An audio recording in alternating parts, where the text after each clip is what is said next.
What's good, college football gamers? It's your boy Fen checking in with another College Football 25 YouTube video, and we're going to call this one Offseason 101. I've gotten plenty of questions on some of the particulars on how you can best move from one season to the next. All the action starts after your first year of Dynasty, and we're going to include here considerations on every piece of the offseason. I'm going to leave you some chapter markers in the description below in case you're curious about a particular phase of the offseason, so you don't need to sit through stuff that you feel a little more confident about, so you can check for that in the description here. I hope you enjoy.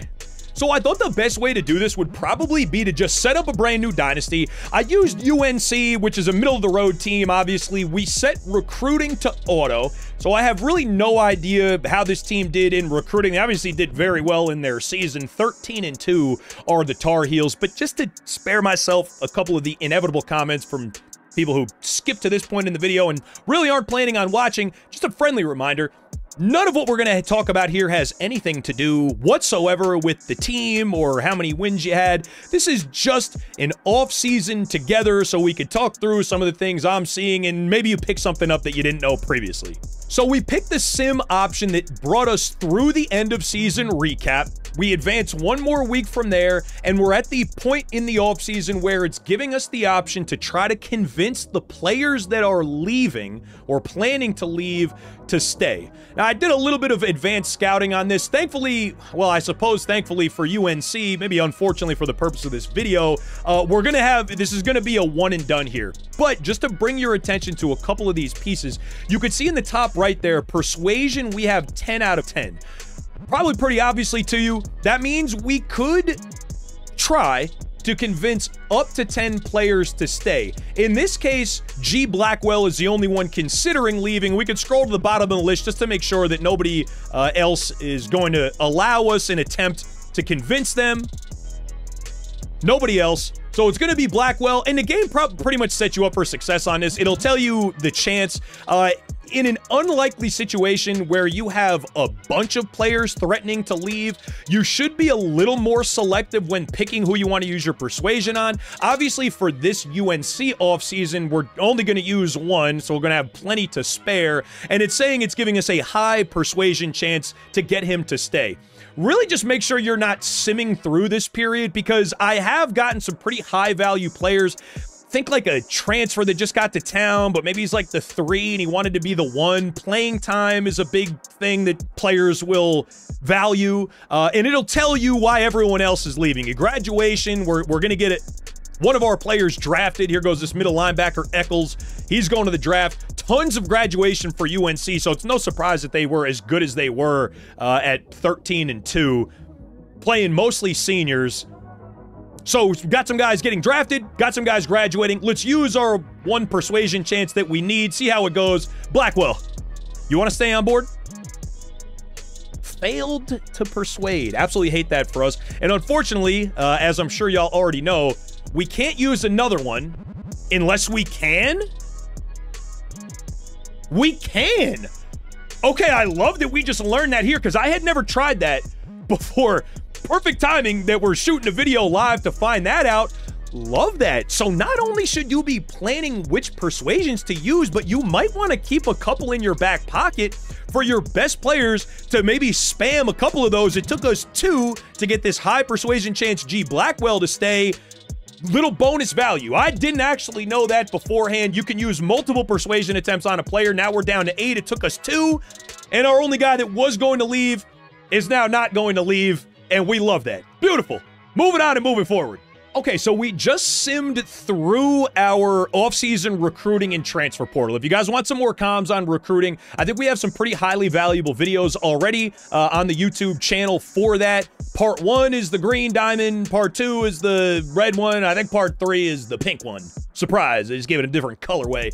So we've simmed now through National Signing Day. Importantly, the name of the offseason phase here, if you're looking to just kind of sim to the week, if you're doing like a recruiting sim dynasty, for example, like we did with Old Dominion, the position changes will happen on National Signing Day. So that's where you'll get this option during the offseason. So let's click in for UNC into their position changes to see, and again, I have not checked our recruiting class to see if we did sign any athletes. So we're going in kind of sight unseen here, but if you know you have athletes, you'll go to position changes, scroll over to position column, use square to sort, and spectacular. We do have 2 athletes in our signing class, 2 inbound freshmen. We got Max Coffey and Daniel Rich. So a good example here for us. We'll click in, and I love that the game does this for us. You don't need to do any calculations yourself or make any guesses. It'll just tell you what this athlete is best suited to play.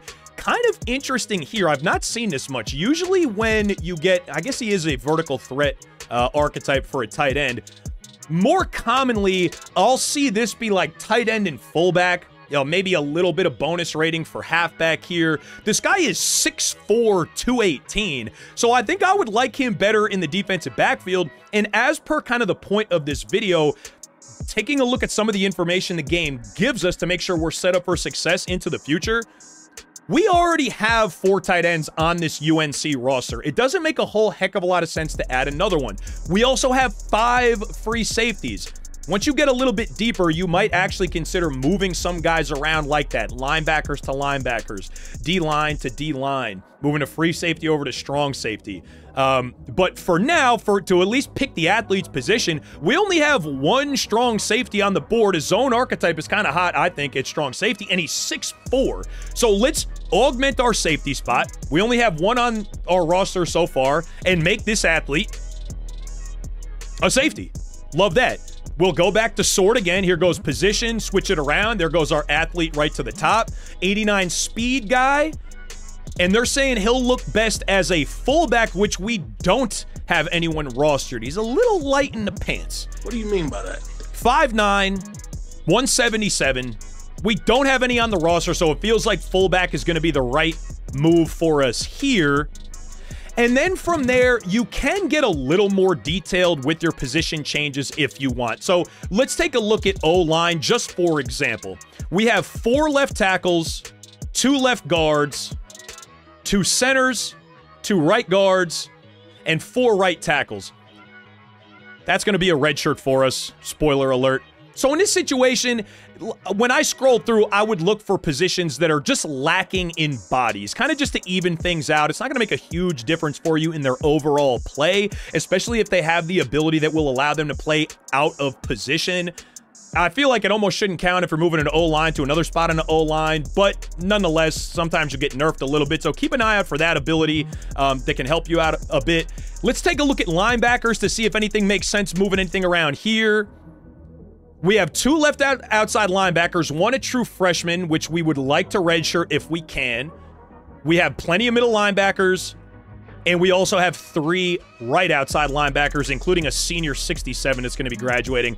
Again, it's not pertinent here to make an adjustment, but just because we want to be able to redshirt G Merchant, that freshman there, let's grab one of our right outside linebackers. We'll slide them over to left, and it'll give you the same readout here as it does when we were picking our athlete's position. You could get freaky and change them to whatever position you want to, but Caleb LaValle is not going to make a good quarterback here. Hold on, face cam is blocking. Y'all got to see this. A 12 overall quarterback. No, I don't think so. No, I don't think so. So let's switch him over kind of just to balance out our depth chart a bit, and he's actually going to look weirdly way better at left outside linebacker. I don't know how much you necessarily want to read into this. I don't think he's going to play 6 points better at left outside than he will playing the exact same position at right outside, but if you're overall chasing a little bit, not such a bad idea to check linebackers to linebackers. You can do the very, we're gonna move on here, but you could make the very same considerations with your defensive backs. Take a look at corners. We have a bunch. Free safeties. We have a bunch. In this situation, if we want to redshirt both of these freshmen, which we do, I'll make it quick. I'm gonna slide 2 safeties over, and then we'll get to the next spot, and I'll catch up with you guys there. So we've now moved through our position changes part of the offseason. We could check out our training results. There's nothing to be done here, but it's always cool to check in to see who caught your upgrades. And very intuitively, you could just tell which attributes caught upgrades based on offseason progressions by the little green arrow next to them. I like to go just to see who caught overall upgrades. That means they're probably getting points in a couple different buckets. See someone up to an 87, someone up to an 85, 83, 83. So again, certainly intuitive, no need to spend too much time here, but if you see a green arrow next to an attribute, that means that was positively affected by offseason progression. And as far as I know, you're not going to see any regressions here. Let me make sure that's accurate before I give you bad comms like I almost did on the persuasion bit. So this is only going to show you attributes that were indeed upgraded. You can check that out. A lot of times if you have somebody really overperform statistically in a year, they will get much better in between seasons. And to answer a little bit of a preemptive question, you'll get better progression from great statistical seasons than you will a redshirt year. Redshirting is still valuable, but as we're going to talk about in a second here, more so to keep someone in your program for an extra year. You don't necessarily need to use them. You have depth at a given position, so you could afford to just keep them on the bench. Should be careful if one of their motivations is playing time and they don't like sitting on the bench. I lost a great freshman recruit with like 97 speed because I redshirted him and he didn't like that. So be careful and take it on a case-by-case basis. But there's your training progression. Let's keep it moving. And our next phase into the off-season proper, we get the encourage transfers option. So let's take a look. I found that this is a pretty good opportunity to thin out your depth chart a little bit and cut some fat. This can be great in overall chasing just to get your worst players off of your team. So we'll have this sorted in this case by overall with our worst players at the bottom here. We already have room on our roster. So if you're a great recruiter and you're bringing in lots of guys to play for you, the roster size you see there right under the team ratings, in this case for UNC, is 70 out of 85.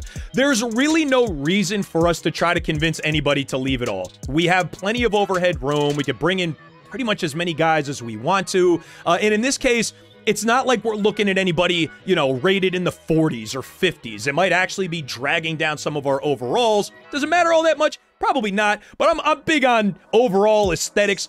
So when you have this sorted in this way, if you could tell somebody is just never going to play for you, they're a sophomore and they're a 54 overall rating and you just don't want them ever on your field, this will be a chance to make sure that doesn't happen. But in UNC's case, for the example we're doing, we don't need to trim any fat here. We have 15 roster spots worth of overage, so we're not going to convince anyone to transfer. Just to show you how, so I wouldn't do this if we were going to play out this dynasty, but just for the purposes of what we're doing here, we know we had a ton of tight ends. We got a junior red shirt that's just as good as this freshman red shirt. He's probably not going to play in front of Hollings, so you could here in this case, just to thin things out a little bit, encourage May to transfer. They do. They call it encourage, but really it's get the heck off of my team, buddy. And we're down to 69. Nice. Roster size. Keeping it moving. Okay, next up, we have the opportunity to set up our custom schedules. We breeze through custom conferences. I feel like that's more of an opportunity to tell a story if you want to. For example, I've been playing a Rutgers to the SEC storyline. SEC is going to be your best conference prestige at an A+. I think that's your best available, so something to consider, especially when you're thinking about how well you're grading in all of your buckets. Even with a bad team, if you kind of suck it up and plop yourself into the SEC, you could at least know that you have conference prestige as a selling point. But I want to make a brief stop here at custom schedules for a pretty specific purpose. I start looking around. Week 5 is a little earlier, and this is a tough scenario for UNC. I'll skip to the point. What I would like to do here is have a winnable game somewhere around week 6 or 7 or 8, somewhere in here. So this is giving us the opportunity to regenerate the schedule. I'm going to go ahead and hit R3 here to see what it cooks up, to see if I can get one of these weeks freed up, because that's about as early as you can wind up scheduling visits. I know, trust me, I do, that everyone's really frustrated with our inability with this scheduling visit glitch. To be preemptive and answer the question, it's not just you. There doesn't seem to be a fix for it. It doesn't seem like there's anything we can do to stop this from happening, but every once in a while, I shouldn't even say every once in a while, it's happening all the time. You could be squarely in someone's top 5 and it's still, and they don't have a competing visit. They're not going to be anywhere else that week, and it just doesn't let you schedule. I heard some unsubstantiated claims from the chat that removing them from your board, re-adding them, and then re-offering a scholarship when they're in their top 5 but not their top 3 could resolve that. But I'm going to be honest with you, we went 0 for 3 in trying to do that. Some guys from the chat, they was in an online dynasty, and I'm tempted to take their word for it, but I could not recreate that myself. So unfortunately, I can't bring you like a hot fix or a workaround for the scheduling visit glitch, but it is glitched. They know about it. Yes, it's frustrating, but it's not just you going through it. So let's hit a regenerate on this schedule to see if it frees up any of these conference weeks for us. And it's not going to change any known games. So this is only going to be year 2. So this is probably not actually going to make a difference for us. You might have to have progressed past the known schedule because they want to keep the realism in. So it's a little bit tougher of a situation. But really the takeaway point is if you have the option, it seems that right around week 6, 7, 8, 9 might be your first couple swings at visits when you could schedule them. And if you have the option, like we'll be fine here, but UNC would be. These are all winnable games for the Tar Heels. But if you have the chance to set up a competitive, albeit highly winnable game for yourself to kind of pack out that game as your first opportunity for visits. I like considering that when setting up your custom schedules. Let's make sure we take a look at the red shirt idea here too. And we are now into week 0. I think this is a great spot to do your red shirt. So I'm going to scroll over to Team tab with R1 or RB if you're on the inferior console. I have both. I have both. Spare me. Just spare me. I love them both. Go into red shirt here. And now let's start clicking around. So I like going by position because I feel like that gives you the best idea of where your depth is and who you can actually afford to redshirt. I won't assume any knowledge of redshirting, so allow me to mansplain this to even you good folks who know exactly what it is already. In real life, it's just a way to keep an athlete in your program for an extra year. The game includes this rule. They are allowed to appear in up to 4 games before they lose their redshirt. College Football 25 does a couple things for us that I think is pretty nice. It will automatically have redshirted any of your players that don't appear in 4 games and have the opportunity to redshirt. In real life, it can get a little weird with red shirts. You have just one that's kind of a regular red shirt that we're talking about here. Then there could be a medical red shirt or a medical exemption. I saw a tweet this morning, and y'all probably seen similar stuff like this. I feel like middle of the road quarterbacks in college football do this all the time. They just wind up kind of scamming their way into staying in college for like 8 years. So they got their regular one, they got their medical one. There was a COVID exemption. And there's a couple other moving pieces that can really like extend collegiate careers a lot. All we need to worry about though is the one regular red shirt and where to spend them. So in this case, we have 2 quarterbacks that we cannot redshirt, and you know because when you scroll over to year, again, simple stuff, but I'm not going to assume any knowledge of this at all. They have already spent their red shirt because they have RS in parentheses here. In this case, we prefer Lunsford over Steinkuhler, a 71 overall, 82 speed. Could be the quarterback of the future, potentially, after Merdiger has his time. I think we would probably like 3 available on our depth chart at quarterback. So in this case, I would spend a red shirt at minimum on Lunsford. You could very well consider just going too deep at quarterback and being fine with that, and also redshirting Steinkuhler if you wanted to. If this was my dynasty, I'd leave myself 3 deep at quarterback, even though I don't think I've ever seen my 3rd string quarterback, but definitely redshirt this freshman to make sure we'll get him for 4 playing years afterwards. Scroll to halfback, and this one is easy. We only got 1. We have tons of depth here. Let me hide my face cam real quick. You got Kuti, Barry Kuti. He's the only freshman on the halfback depth chart, and this is very easily a redshirt situation for us here. He has absolutely no hope of playing. I'm not sure that he ever will, starting at a 66. He might catch some, if he gets a good development trade and we get some good offseason progression, maybe. But for now, this is very easily the correct call for our halfback redshirt. Let's just keep scrolling around. We got 2 freshman fullbacks. I do believe you're only required to have 1 at a time, and I like this guy a lot. Number 5, you look to the right, he's got a blocking tendency, and he's 6'2", 235. That 74 speed is kind of tough. Another position where I don't feel like you absolutely must redshirt, but in this case, we'll keep 1 on the roster. 89 speed, I mean, this kid's kind of a stud. You almost wish you could redshirt him, but I wouldn't want to lose a year of his production. Instead, you can just kind of see if Robbins here progresses. Once you get back to position changes, you might consider, since he is 6'2", 235 and a blocking tendency, he might wind up looking even better at tight end. The Tar Heels were pretty flush at tight end for this year. Scroll over to wide receiver. Again, very, very easily a red shirt all the way at the bottom here on Peters. And if you wanted to get a little more aggressive, obviously Culliver here is your wideout 3, but the question becomes, how much are you losing if you wanted to redshirt him and instead play some of these guys? Yeah, you're losing a couple overall points, but we look over here, speed is king, I think, at wide receiver still. 93, 94, 91, like you have some pretty capable wideouts. This might be a little bit greedy. It may well be, but if this were my dynasty, I'm also going to spend a red shirt on Culliver here. Keep him in my program one more time. So after this year, he'll still have 2 more years of eligibility. I would call that a little less of a traditional red shirt here. Spending 1 on somebody who is statistically, by ratings, your best option, but you have some depth there, and you could kind of get away with kicking the can down the road a little bit and keeping him in your program for 1 more year. Tight end, same thing. Bottom of the depth chart, all these guys have used their red shirts. This is the easiest red shirt you'll ever spend in your life. No option at all at left tackle. Keep scrolling through. Left guard's the same way. Very easy red shirt here on Truman. But again, 58 overall. If we don't see good offseason progression from this guy, he's just not necessarily going to be a player that we want on our field.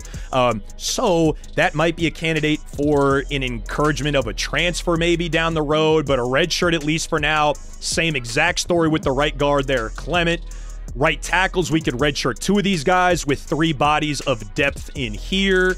Left end, another very easy one, 2 of depth, and we like this one because he's already rated at a 70 overall, so we'll redshirt him. Same exact situation there at right end. And so you could kind of see the pattern where you have depth.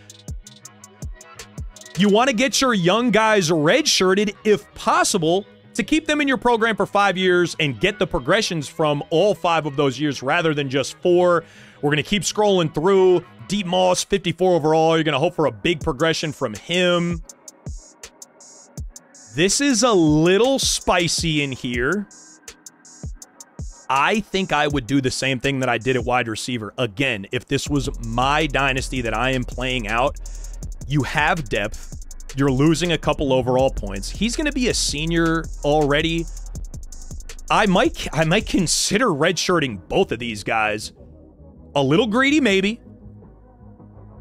But you could consider redshirting both of those guys because you're not looking catastrophic with depth, even without them. Another way to consider your redshirts is, what would your roster for this coming year look like without those guys? And the answer is not that much different.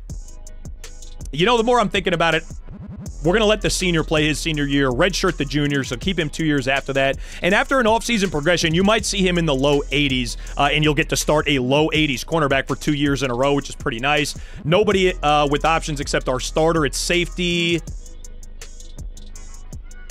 Again, aggressive as heck, because in this case, he's actually our best option, our second best option. A freshman who's already been redshirted, so they would match up in year if we were to redshirt him. We might take a look at moving Patterson over to safety, or with 95 speed, you might even want to move him to cornerback, honestly. highly aggressive and maybe a little bit of an atypical use of a red shirt, but again, only speaking from my opinion, I would consider burning a red shirt there. And this is a little easier here now with strong safety. That looks great. A zone 10. Oh, that's the athlete from a little earlier in the video. Zone tendency. God, I kind of wish I was playing this dynasty now. Zone tendency freshman class. He's already a 75 overall, and this brother is 6'4". Daniel Rich, great Scott. I want to keep him in our program as long as we possibly can. So I'm going to bite the bullet and redshirt him too, even though it feels like he could probably make a difference right away.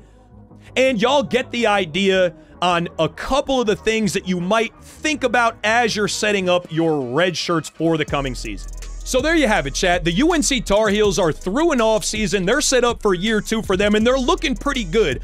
Hopefully, some of the stuff we talked about as far as the interface you'll see in the off season, when to do what, making sure you're taking a stop at National Signing Day to take a look at your position changes. You can sort by position and make sure you're seeing athletes.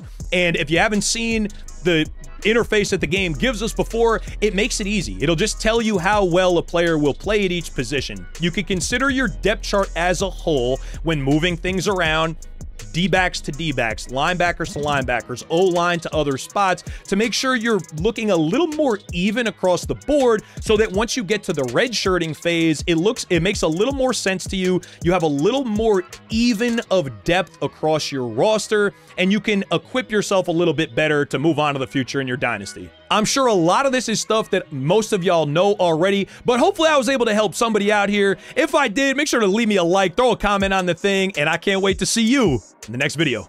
Peace.